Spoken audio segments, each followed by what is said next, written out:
Good morning, everyone. Welcome to the Manu Law classes. In the session of daily news analysis, today is 1st of June 2024. I am Naresh Sharma and going to discuss with you the current affairs for today. The thought of the day is the first thing to discuss with you. The thought of the day is don't watch the clock. Do what it does. Keep going. Means जो clock है उसको केवल देखो मत. Don't watch the clock only, but also follow it.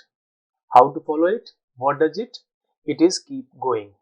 तो जो clock है हमेशा चलती रहती है, उसमें ऑलवेज मोशन रहता है, वो अपने वर्क में हमेशा लगी रहती है. So that's why you should also follow the clock and always do your work on time. कैसा भी मौसम हो, कोई भी प्रॉब्लम हो, कुछ भी हो, but you have to be continuous.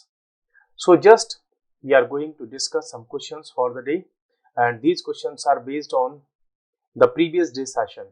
So which are the main branches of southwest monsoon in India? जो साउथ वेस्ट मानसून है इंडिया का, उसकी कौन कौन सी ब्रांचेस होती हैं? Because in your study session we discuss the south west monsoon which recently reached the Kerala coast. So उसी के रिगार्डिंग में है. तो कौन कौन सी इसकी ब्रांचेस होती हैं? You have to find out the correct answer. So the correct answer is Arabian Sea branch and Bay of Bengal branch. These are the two main branches of the southwest monsoon in India. यही दो branches हैं जो कि आप ऐसे देख सकते हैं. This is if India's map, then one branch goes by this and other branch goes like this. So there are two branches. One is Arabian Sea branch and another is Bengal Bay of Bengal branch. Recently, cyclone Remal hit the Indian subcontinent on the coast of. So किस coast पर जो है उसने इसको hit किया है? Coast पर hit किया है. So this is Kerala, Gujarat या तमिलनाडु या Bangladesh. So recently, cyclone Remal hit the Bangladesh region and also some parts of West Bengal and Jharkhand and some parts of other areas like Assam, Meghalaya, Tripura, Mizoram. This was the region. The next question is two branches of monsoon in India meet in. ये जो दो branches होती हैं monsoon की और वो कहाँ आकर के आपस में एक दूसरे से मिलती हैं. सो the two branches of this southwest monsoon meet in the central region of India, that is central India. So this is the correct option. Which one of the following has awarded the UN Gender Military Advocate of the year 2023? अभी recently जो United Nations के secretary general हैं उन्होंने award दिया है किसको? और वो इंडिया के ही एक पर्सन है, उनको मिला है. That is Radhika Sen. She is the major in Indian army और उनको इसका अवार्ड मिला है जिन्होंने अपनी टेन्योर में, जो कि उनका अफ्रीकन कॉन्टिनेंट में है, और वहां पर उन्होंने जेंडर एडवोकेसी के लिए बहुत सारा वो किया. So that's why she was awarded with the UN Gender Military Advocate of the year 2023. Who is current president of Egypt? Because in yesterday's session we discussed that the president of China, that is Xi Jinping, called for a conference to have peace in the region, that is West Asia, especially the region of Israel and Palestine. So he invited the president of Egypt, the highest leader of Saudi Arabia, United Arab Emirates, and other leaders also. So you should find out that in yesterday's session we discussed about the leaders who have been invited by Xi Jinping. So the leader or the president of Egypt is, that is Abdul Fattah al-Sisi. He is the leader of Egypt. So can you tell me which one is the capital city of Egypt? One another thing, you should also tell me that which one is the main river of Egypt. और world की top most reverse में count होती है ये river, और अगर ये river ना होती तो इजिप्ट भी यहाँ पर नहीं होता. और सहारा का जो डेजर्ट है उस रीजन के लिए ये जो रिवर है, it's like a gift from the god. The next question is रफा. You can find out this place, this region in news recently, and you have to find out that what is the location of this region, that is Rafah. It's a city in Gaza, and you have to find out its location. So it is located in which part of Gaza? In southern part, northern part, eastern part, or northeastern part. So this is the city which is located in the region of Gaza on the southern part. So this is, if we call this is the Gaza region, that is Gaza Strip इसको हम बोलते हैं. So गजा में अगर हम इस तरीके की इस साइड अगर हम जाएंगे, so this side is Egypt और this region is गजा. ये गजा रीजन है इजराइल का, पैलेस्टीन का, जहाँ पे कॉन्फ्लिक्ट है, और ये साउथ में आता है. So now we are going to discuss today's current affairs. So just start with the India's GDP data. So अभी जो डेटा आया है उसके अकॉर्डिंग इंडिया की जो ग्रोथ है, जीडीपी ग्रोथ है, वो 8.2% रही. How? So just have a look on this newspaper article. India's real gross domestic product GDP for financial year 2024 is estimated to have grown by a faster than projected 88.2%. तो recently जब last year की अगर हम बात करते हैं तो 2023 में हमारी जो जीडीपी ग्रोथ थी वो 7% थी, लेकिन 2024 के लिए ये जो एस्टिमेट्स है हमारे पास में है 8.2% के. So it is one of the highest GDP growth in the world. You can easily recall that what is the concept of GDP. So GDP होता है gross domestic और product. How it is calculated? All the final goods and services और उनका जो economic value होती है, monetary value होती है, उसको जब हम कैलकुलेट करते हैं फाइनली डोमेस्टिक बाउंड्रीज के अंदर, so this is known as GDP. तो इंडिया के अंदर 1 ईयर में how much India produced goods and services, और उन सबका जब हम मॉनेटरी वैल्यू ऐड करेंगे सो वही निकलेगी हमारे पास में जीडीपी. सो 8.2% का हमारे पास में डेटा है, और ये डेटा कौन रिकॉर्ड करता है? Statistical office, that is national statistical office, इसको हम शॉर्ट में बोलते हैं NSO. यहाँ से कई बार क्वेश्चन आया है कि इंडिया में जीडीपी का डेटा कौन इसको रिकॉर्ड करता है, कौन इसको अपडेट करता है. The NSO had in its first advance estimates projected real GDP growth for financial year 2024 इतना. मीन्स कहाँ तो इसने पहले एस्टिमेट लगाया था कि हमारी जो ग्रोथ रहेगी 7.3% के आसपास रहेगी, बट हमने उस रिकॉर्ड को भी ब्रेक कर दिया. उस एस्टिमेट के जो हमारा मीन्स हम जो गैस कर रहे थे, प्रोडिक्शन कर रहे थे, उससे भी ज्यादा हमारी ग्रोथ रेट है. सो ये उसको हम आगे निकल गए. नेक्स्ट यहाँ पर बात की है कि nominal GDP has witnessed a growth rate of 9.6% in financial year 2024 over the growth rate of 14.2% in financial 23. ये भी NSO का कहना है. यहाँ पर ये कह रहे हैं कि 24 की जो नॉमिनल जीडीपी है वो हमारी 9.6% रही है, और जो कि यही जो नॉमिनल जीडीपी है it was 14.2% in financial year 2023. सो हम फाइंड आउट यहाँ पे कर सकते हैं कि नॉमिनल जीडीपी हमारी हमेशा एक्स्ट्रा होती है या मोर होती है रियल जीडीपी से. So you can also have a question that what is the main difference between real GDP and nominal GDP. For example, just take an example that you have produced the bread or the biscuit.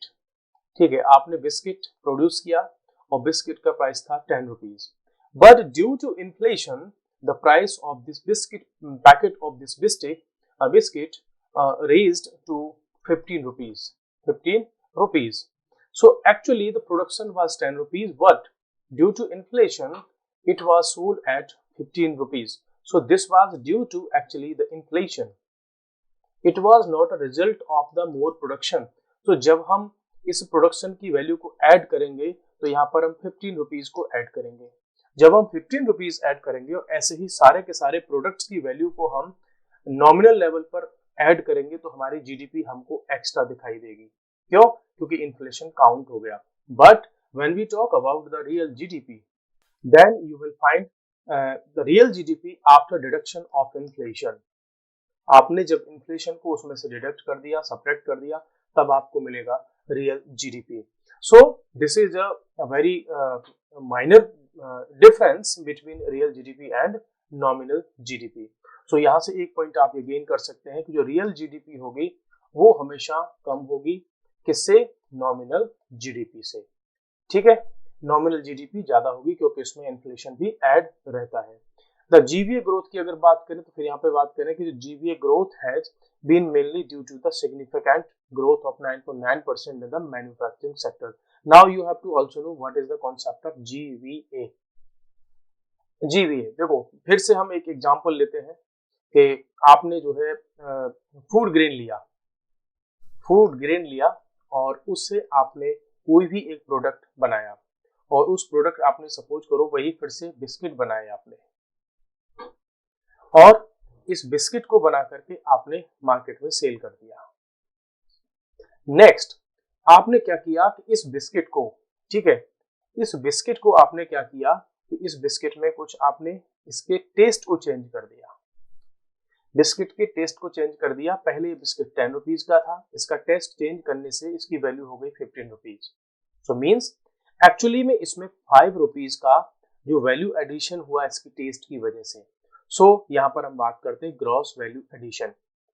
Means हमारी GDP में कुछ नए products की वजह से या जो old products हैं उनमें कुछ हम नया ऐड कर रहे हैं और उसकी वजह से अगर जीडीपी चेंज हो रही है, उसमें पॉजिटिव चेंज हो रहा है, so that is the gross value addition.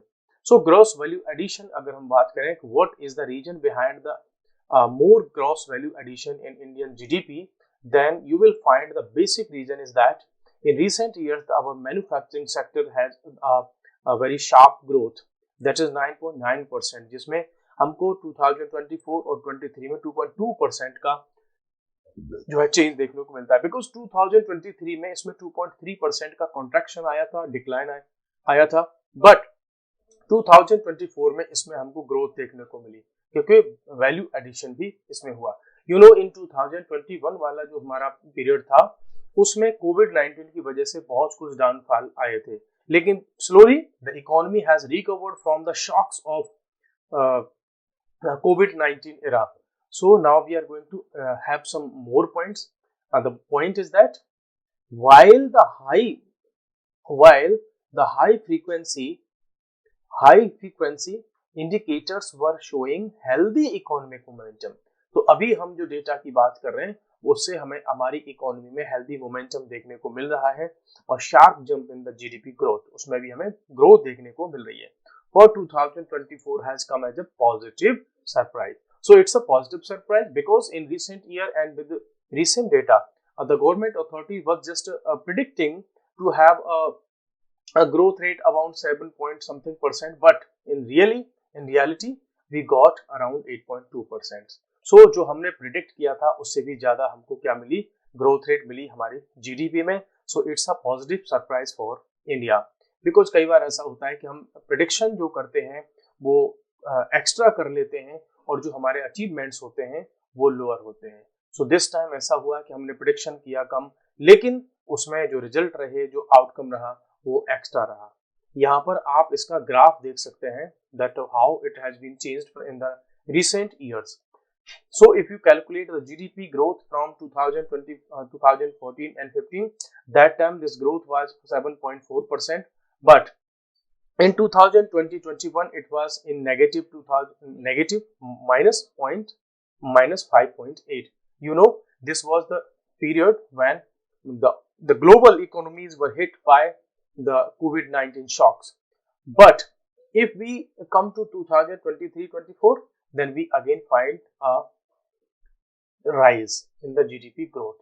So जो कि 8.3% है। So recent time में हमने अपनी GDP में अच्छा खासा ग्रोथ देखने को हमें मिला है। नेक्स्ट हमारे पास में एक और इम्पॉर्टेंट करंट अफेयर है, दैट इज जो इंडियन रेलवेज है वो अब कुछ ऐसे ब्रिज बनाएगी, that is canopy bridge. Canopy bridge कैसे होंगे, कुछ ऐसे होंगे और उस पर जो कुछ प्लांट्स होते हैं स्पेशल टाइप्स के, उन प्लांट्स को उनके साथ में अटैच किया जाएगा, जिससे कि नॉर्थ ईस्टर्न रीजन में जो हलूक गिब्बन होता है, दैट इज एप, उसको वो इजीली उन रेलवे ट्रैक को क्रॉस कर सके पेड़ों से ऊपर ही। मीन्स जो प्लांट्स आपस में कनेक्टेड रहेंगे उस ब्रिज के थ्रू, और ये जो हलूक गिब्बन एप है वो आसानी से उस रेलवे ट्रैक को क्रॉस कर पाएंगे। अदरवाइज क्या होता है कि जो एनिमल्स जब रेलवे ट्रैक को नीचे से क्रॉस करते हैं तो रेलवेज की जो ट्रेन्स हैं उसकी वजह से वो हिट हो जाते हैं और उनकी डेथ होती है। अब देखो आपको यहाँ पर कुछ इंपॉर्टेंट पॉइंट्स यहाँ पे मिलने चाहिए। यहाँ पे ये तो न्यूज थी कि वहां पर वो क्या बना रहे हैं, they are constructing the canopy bridge, but actually you should know the real facts or real information which can be relevant for your examination. देखो यहाँ पर बात हो रही है कि the north east frontier railway has earmarked funds to construct canopy bridges for India's only ape। देखो क्या वर्ड यूज किया है यहाँ पर उन्होंने, only ape। सो इंडिया में अगर एप है तो ओनली एप यही है हलूक गिब्बन, अदरवाइज इंडिया में और कोई भी एप नहीं मिलता। All over world there are 20 जो है species of ape, but we in India we find only one और that is only in Assam. तो ईस्टर्न असम में हमको ये जो हलूक गिब्बन एप है ये हमें मिलता है। सो इसमें काफी बड़े ट्रैक पर ये हलूक गिब्बन, ये यहाँ पर एक सेंचुरी भी है, that is Hollongapar gibbon sanctuary in Jorhat district Assam. तो यहाँ से आप एक क्वेश्चन भी मिल सकता है आपको कि जो हलूक गिब्बन के लिए कौन सी सेंचुरी फेमस है, तो ये असम में है और इसका नेम क्या है, हलूक गिब्बन। इसकी टोटल वर्ल्ड में 20 स्पीसीज हैं जिसमें से इंडिया में ओनली 1 मिलती है। ठीक है, तो ये रहा आपके लिए इंपॉर्टेंट पॉइंट। अब इस पर काम कौन कौन कर रहा है मिल करके, there are certain institutions from the government of India, that is one is from the state government, that is government of Assam, that is state forest department, एक तो ये वर्क कर रहा है। Next is wild life institute of India. तो कल मैं आपसे क्वेश्चन पूछूंगा नेक्स्ट सेशन में, ये wild life institute of India क्या है और ये कहाँ पर इसके हेडक्वार्टर्स वगैरह है। I will ask some basic points regarding this point. और इसमें कौन काम कर रहा है, जो रेलवेज है वो भी इसमें वर्क कर रही है। ठीक है, तो बहुत सारा वर्क इसमें ज्वाइंट वेंचर की फॉर्मेट में हो रहा है। नेक्स्ट इंपॉर्टेंट न्यूज हमारे पास में क्या है, वो है कि India eyes Mongolia for key minerals to bypass China route. अभी रिसेंटली हमारे पास में जो प्रॉब्लम क्या है कि specially if we talk about the rare earth materials, rare earth minerals या मटेरियल या एलिमेंट्स, जो कि बहुत सारी इंडस्ट्रीज में इंपॉर्टेंट है, इवन फार्मास्यूटिकल इंडस्ट्री में और specially in electronics and electrical industry में। इस रेयर अर्थ मटेरियल के लिए हम अभी तक टोटली जो है डिपेंड हैं कुछ 2 और 3 कंट्रीज पर। एक तो सबसे बड़ा हो गया चाइना, फिर कुछ हम ऑस्ट्रेलिया से इंपोर्ट करते हैं, फिर यूएसए से इंपोर्ट करते हैं। सो हम चाइना पर जो हमारी डिपेंडेंसी है हम उसको रिड्यूस करना चाह रहे हैं। तो अब इंडिया क्या कर रहा है कि जो मंगोलिया है उसके साथ में हम कुछ एग्रीमेंट साइन कर रहे हैं और उसके थ्रू हम चाहेंगे कि चाइना की बजाय हम कहां से लेकर के आएंगे अपना रेयर अर्थ मटेरियल या और भी कुछ मिनरल्स हैं वो हम लाएंगे मंगोलिया से। India looks to advance into Mongolia to secure coking coal, एक तो कुकिंग कोल वहां से लेंगे और जो क्रिटिकल मिनरल्स होते हैं like copper, rare earth elements, उनको हम लेकर के आएंगे और जो कि चाइना जो है उसको साइड लाइन करके मंगोलिया में इन सारे के सारे जो मिनरल्स हैं, ये जो मटेरियल है बड़ी इजीली अवेलेबल है। If we talk about Mongolia, तो then Mongolia is a land locked country और वो कहाँ आता है, सेंट्रल एशियन कंट्री है, लैंड लॉक्ड कंट्री है। सो लैंड लॉक्ड कंट्री वो होते हैं जिनका कहीं भी सी और ओशियन से कनेक्शन नहीं होता directly. So these countries are known as land locked country. So कल हम डिस्कस करेंगे, कुछ पॉइंट्स इसमें से निकाल करके लाएंगे कि जो रेयर अर्थ मटेरियल होते हैं उनके कुछ एग्जाम्पल जो कि एग्जाम्स में आते रहते हैं और उन क्वेश्चन को वो साइंस से रिलेट करके पूछ लेता है, फिजिक्स में क्वेश्चन बना करके वहां से पूछ लेता है। ये यहाँ से आप देख सकते हैं that what is the location of Mongolia, this is Mongolia, the capital city of Mongolia is Ulaanbaatar, ये इसकी कैपिटल सिटी है।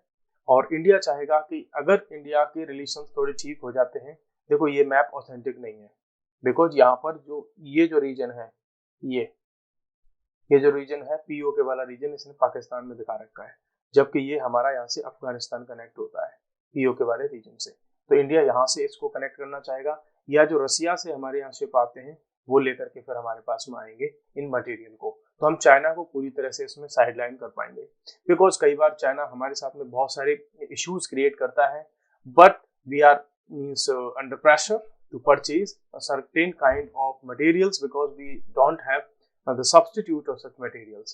So उससे हमें हेल्प मिलेगी चाइना से डिपेंडेंसी को कम करने में। अब एक नेक्स्ट इश्यू हमें और देखने को मिल सकता है और जो रशिया और यूक्रेन का जो वॉर चल रहा है उसमें कुछ नए चेंजेस हमें देखने को मिलेंगे और उसमें भी there can be some more shocking waves of the war.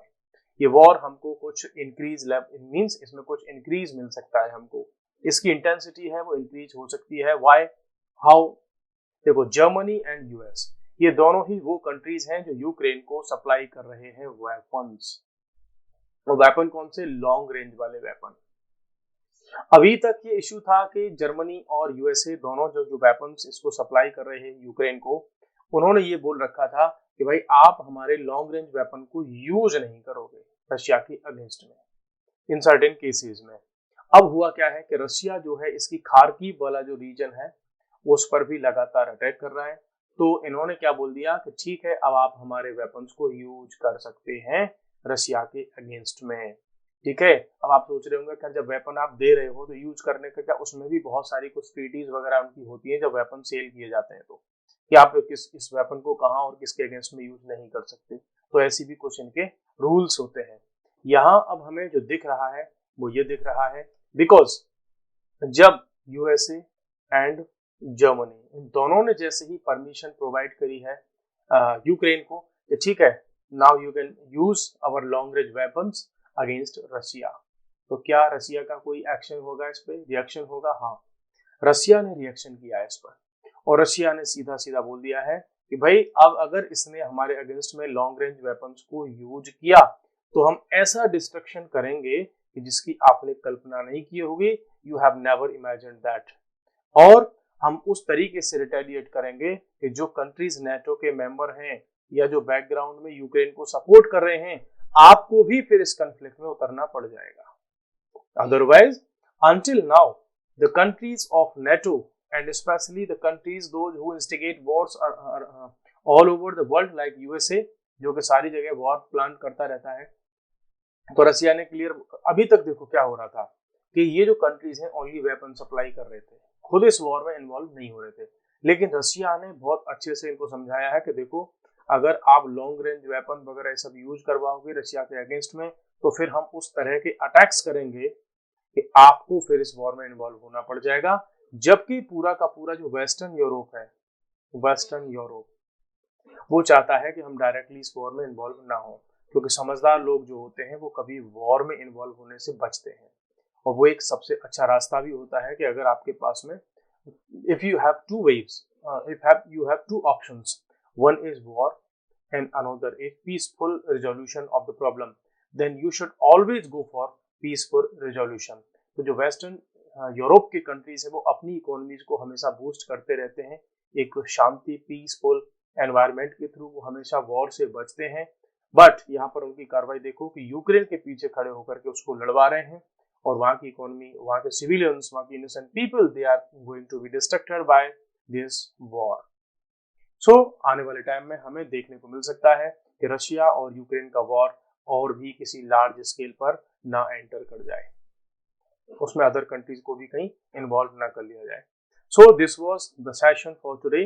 We have covered multiple news for today session and we are going to end this session for today, and we will meet again in another session with important news and current affairs with important questions for the day. So bye bye, take care.